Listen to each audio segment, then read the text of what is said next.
Imagine your exam is in less than 24 hours. What will you do? Bro, don't lie to me. I know that you will be cramming. You're not going to tell me that you are going to study all the way from like chapter 1 to chapter 12, watch all the lectures, mate. You don't have time. What you're going to do is you're going to gather all the resources and then you start to panic and realize that, okay, I need to study. And you study as effectively as you can for the next 24 hours so that you can reap the maximum return in the shortest amount of time. In fact, cramming has become so prevalent among our student identities that we've been doing it all our life. We've been cramming since primary school days all the way till universities, and we are still doing things last minute and panic and stress. And this is why it is understandable that a lot of people actually think cramming is a very bad studying technique and shame upon it, be it your teachers, parents, and friends.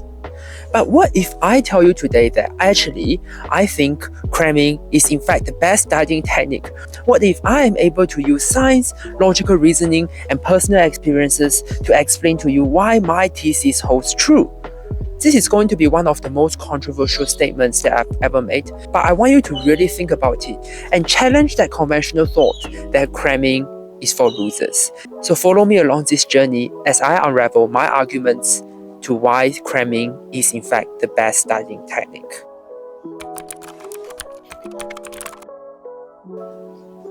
Here's my first argument. Cramming in fact allows you to do deep work. Think about this. In today's day and age, in 2023, 2024, 2025, where social media has become so prevalent in our life, that our attention span has been in fact shorter than that of the goldfish. Our attention span is less than 7 seconds. Just imagine how scary this is. You try to do some sort of studying, but you know that there is going to be a lot of time. So after like every freaking few seconds or few minutes at best, what you're going to do is you're going to take out your phone, scroll through that TikTok, look at those random memes and ha ha ha ha, that's so funny. And then just forget about everything that's in front of you. But compare this to the situation where you know that your exam is in 24 hours. You know that you have to do this, if not you are freaking screwed. Your parents are going to kick you out of the house. You're going to become a loser in life. At least you're more motivated. You have that stress, you have that urgency, you have that stimulus within your mind to tell you that you have to do this. You have to complete the kind of exam, the tasks in front of you. You're not going to open your phone and look at TikTok, Instagram and do very low productivity kind of work. You're going to look at all your notes, all your lecture slides, all the past year papers in one shot and try to study everything as much as you possibly could. That's when you actually get into the state of flow. That's when students, when they can't freaking study from week 1 to week 12, but suddenly and magically one day before the exams, they somehow are able to get all this information in such a short amount of time. It's not because that they suddenly become smarter or whatever. It's just because they know that there is a deadline, so they start to cram, and by them cramming, they subconsciously go into that deep state of flow, that urgency, that need to complete the task in front of them, that they are able to become the most productive versions of themselves. So this is why cramming allows you to become much more productive and get work done in a short amount of time. Here comes my second argument. Cramming allows you to focus on things that truly matter. Just think about this. Whatever you are doing, whatever course, whatever unit, whatever subject you are doing, there will be a shit ton of content out there. And your tutors are most likely not going to tell you, oh, this is going to be very important. That's not important, so you don't have to study that. No. What they're going to do is they're going to prepare everything so that they can teach within their curriculum, get salary, get paid, whatever they want. But they will give you that whole chunk of content.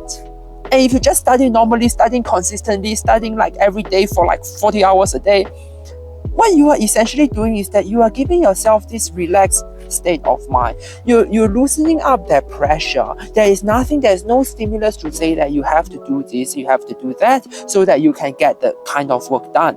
You are just essentially studying to clock the number of hours. And compared to the situation where you have less than 24 hours to study, you are not going to study all the way from chapter 1 to chapter 12, open up the 50 hours of lecture slides and watch everything because, 24 hours, you can't watch 50 hours. Maybe you do if you put them on like 3 times speed. I don't know. Do you guys watch lectures in 3 times speed, 2 times speed? Whatever. And what's even more important is that your mind will subconsciously group into things that are important and not important. You start to look at past year questions and realize that this topic is coming up so many times. That topic is actually not that important, and start to subconsciously prioritize what's important and what's not important, and give disproportionate number of time to the important tasks so that you can reap the maximum benefit in the shortest amount of time. So what have we reached? We have reached a stage where cramming has allowed you to subconsciously realize how important that word is. Subconsciously reach a stage where you are able to group what's important and what's not important and get the maximum benefit of it. Doing something subconsciously is so vitally essential because you don't even have to waste that brain cell to think about it. Sometimes we're thinking so much about whether we should eat this thing, whether we should get that dress, whether we should study this chapter or that chapter. When you reach a stage where your mind is able to subconsciously go onto that autopilot mode, how amazing is that? So I have proven you that cramming allows you to get into that stage of deep work and also at the same time do the most important task. And this in fact leads me to my final argument, that cramming is in fact very glamorous. Just think about it. Consider two people. We call them A and B. Person A worked for 10 hours a day, 5 days a week for the entirety of 12 weeks in school. Person B, on the other hand, didn't study from week 1 to week 12, and only 1 day before the exam, person B starts to cram 10 hours a day. And if at the end of the day, both of them get the same results, who do you think is going to get a more glamorous outcome? Is it the person who studies consistently for 2 hours a day, 5 times a week, or that person who goes into studying for 10 hours a day? Imagine you as the friend who go on to the other person and be like, hey, you know what? I got an 80% score and I actually managed to study every single day.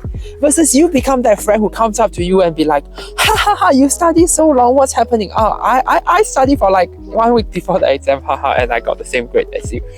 So did you realize this? Cramming is in fact very glamorous because it underlies the idea that I am more productive than you. Being able to do so much work in a short amount of time is in fact possible, and if you do it, it's in fact very glamorous. Just think about how much work you get to be able to do. I hope so far you're following along my arguments, and now this leads me to my most important extension. Realize that throughout my analysis, my thesis is why cramming is the best studying technique. My thesis has never been why studying 24 hours before your exam is the best studying technique. You should learn in the state where you know what's important and what's not important.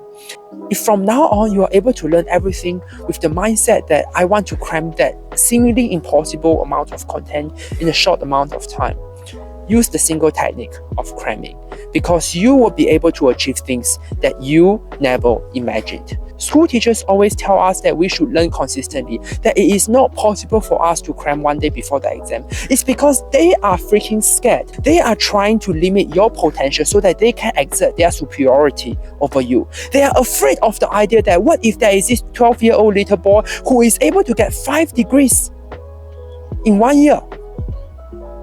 They are never used to that idea. What they are used to is this common mentality, this mindset that you have to study for 10 hours a day for the entirety of your life, get a degree, get a master's, get a PhD, and then spend your entire life remaining write thesis so that you can get that petty little promotion. They have never been used to the idea that studying can in fact be that satisfying, that deep, and that quick.